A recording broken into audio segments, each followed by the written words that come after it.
Hello guys, welcome. Did you know that even in the best of relationships, we make mistakes? We hurt people we really love. We say things that are hurtful and that we regret, and we always want to make things right. But did you know that sorry or saying I'm sorry is not just enough? Today I'm going to be walking you through a book that I started reading called When Sorry Isn't Enough by Gary Chapman and Jennifer Thomas, and I'll just be highlighting some of the very few scenarios they give in the introductions just for us to see how people feel sorry is not enough, or they feel like they are not being apologized to properly. So stay with me. So the very first scenario here is a woman. She says, "My daughter is late over and over again. She's a wonderful young woman, but she's just habitually late to our house for dinner, to church, you name it. It isn't a huge deal, but I wish just once she would say she is sorry." Now, another woman, we'll call her Lisa, said, "I love my husband dearly, but I'm tired of repeated apologies without behavior change, especially when it comes to chores. Don't just say I'm sorry, I forgot to mop the kitchen. Remember to do it." Now, someone wishes her daughter wishes she's sorry, and someone wishes her husband will stop saying he's sorry, but rather change his behavior. Now, this is someone else called Jack. He's about 50 years of age, and he feels, estranged from his brother because years ago, his brother swindled him of some money, and he was saying, "Never has he told me he feels bad about it. I don't really care about the money, but I feel like he should make it right somehow." You see that people feel apologized to differently, people take sorry differently, and in every case, you always have to ensure that we're apologizing properly, And there was a scenario of a lady called Sarah, who also feels like, why does her husband tell her she's sorry all the time? I read what she said. She said, "Well, all my husband says is I'm sorry. To me, that's not an apology." And the writer said, so what do you want him to say or do?" She said, "I want him to admit that he is wrong and to ask me to forgive him. I also want him to assure me that it won't happen again." Now, something that Jennifer Thomas and Dr. Jennifer and Gary did was they conducted an extensive research. And you know what the conclusion was? The conclusion is apology is not a word that means the same thing to everyone. And you know what that is?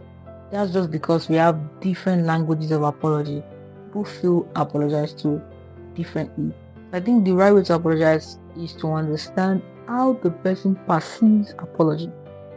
But in apologizing, there are so many things that you wouldn't get wrong, in the sense that there's some things you should do when you're apologizing to someone, right?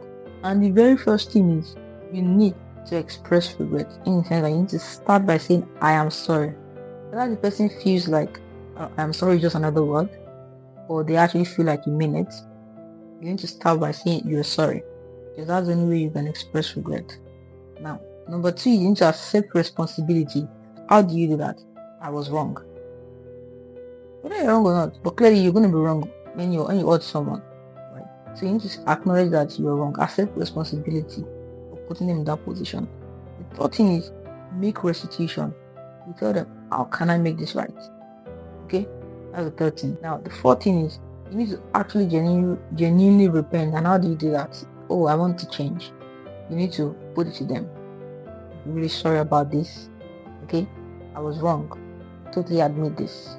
Okay, how can I make this right? I really want to change. And then the fourth thing you should do, or rather the fifth thing you should do, is to request forgiveness, because you actually need their forgiveness, right? And what you should be doing is, can you find it in your heart to forgive me? You need to always ask that question. And in doing all of these 5 things, ideally, you would get to the point of speaking the language of apology of most persons, right? And there's some things you shouldn't be doing when you're trying to apologize. There's some choice of what you shouldn't be saying when you're trying to apologize. And I'm going to be going through that very briefly. So walk with me, or stay with me rather. Now, What are the things you shouldn't be saying when you're trying to apologize? There's some choice of word that you should avoid as much as possible.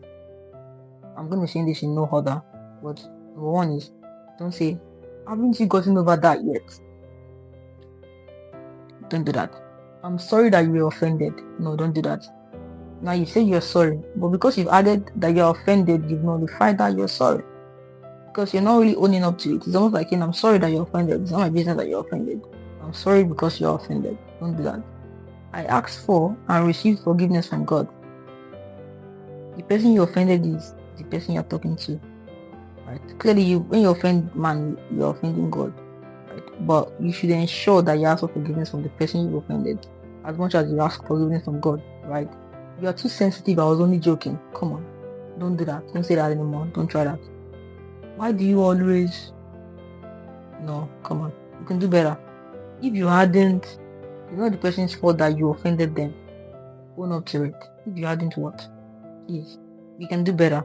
That's just silly. Come on, you can do better. That's life. What's the big deal? As I'm reading this, sometimes I realize that I might have said some of these things in the past to some people, and I'm checking myself as well. But you should also check yourself and ensure that you're not doing any of these things that is probably just making issues worse or making them pile up rather than taking them out. Right? Give me a break. You just need to get over it. Don't do that. There's nothing I can do about that now. I can't take away the past. Don't do that.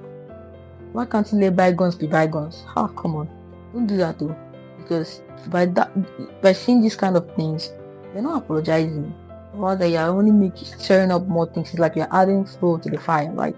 So what you should be doing when you're apologizing is there are two methods I've been reading in this book that I'm just going to be reading out to you because I feel like they're really good and I'm learning, and you should also learn from this, which is, what is the right way to apologize? There are two good methods, so I'm going to be reading it out. Number one is, you could write down the apology and then read it out. And number two is, you could just say it down. So maybe you have it all in your head and you could just talk to the person naturally, right? Now, you don't make the mistake of trying to send electronic messages through, WhatsApp, Facebook, Instagram, or wherever media you use, or emails, right? Don't do that. Because when you're giving apology, your choice of words, your disposition, your tone, the way you're sitting, the way you're speaking tells a lot with how the person receives the apology. Right?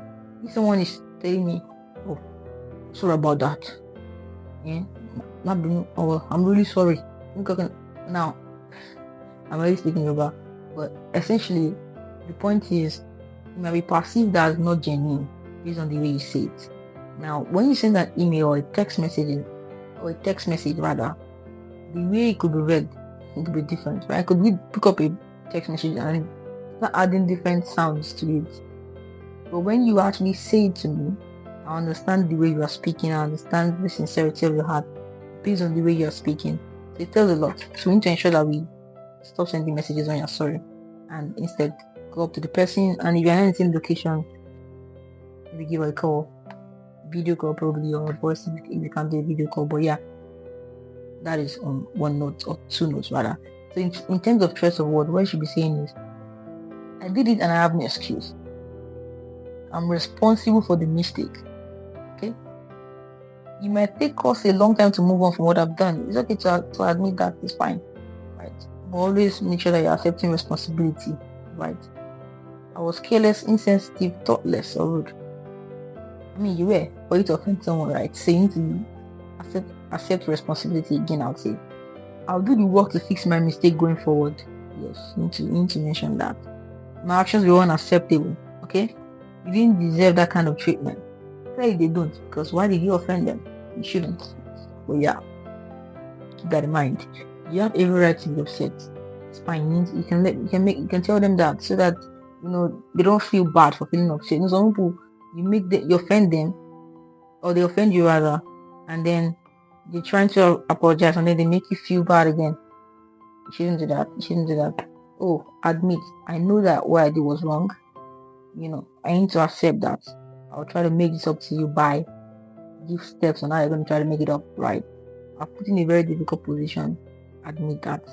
And something that you could also say is, oh, I realize that talk is cheap and I need to show you how to change. Super important. You need to show them so that they can understand that you actually mean what you're saying, you're genuine, and you're really trying to change for real, And if you say, oh, can you ever forgive me? Or please forgive me, or whatever. But you can always ensure you ask for forgiveness. No, right? Don't just, some people just be like, sorry, it's my fault. But you need to also understand, lay out what you've done and then apologize properly. And hopefully everything that has been laid out will be super helpful to you going forward in your relationships, with people around you in your workplace, or even in like personal relationships with like your partner as well. But if you want to read more on everything I've shared, you could get this book called When Sorry Isn't Enough. I hope it's visible. When Sorry Isn't Enough by Gary Chapman and Jennifer Thomas. Making Things Right with Those You Love. I think it's a very, very good book that's blessed me, and I'm still reading about it. But so far, I think it's been really good and amazing, and hopefully you learn this and it helps. And yeah, cheers.